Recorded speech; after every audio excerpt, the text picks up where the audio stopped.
Came across this article just today and I thought it's a really great advice for young working adults and fresh grads. It's also something that my spiritual teacher Master Lucia always shares with me and my peers who come to see her, that when you first go out to the workplace, no matter how high your qualifications are, always be very willing to start from the bottom.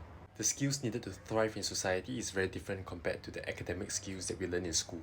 For a start, even if the technical skill you've acquired in school is aligned with your job scope, the contextual demands of your job is often different from what you experience in the theoretical school environment. So scoring well in school in your technical skill doesn't necessarily mean you'll do that same technical job in the real workplace equally well. Secondly, interpersonal relationships are also very important. I'm sure you've heard of cases of people who are not as talented nor technically competent ending up getting the deal or the pay raise just because they have better connections to their fellow colleagues or to their superiors. This is very true.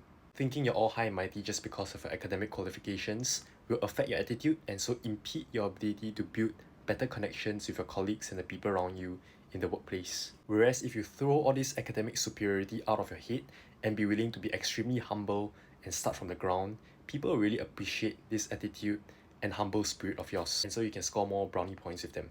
Lastly, the market is always evolving.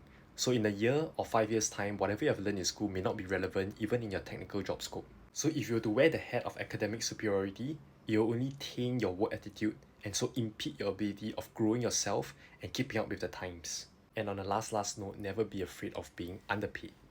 Because as long as you're still learning and growing, even if you're being paid less than what you're actually doing, end of the day, you're growing this innate value of yours. And eventually with time, your paycheck will reflect your actual innate value.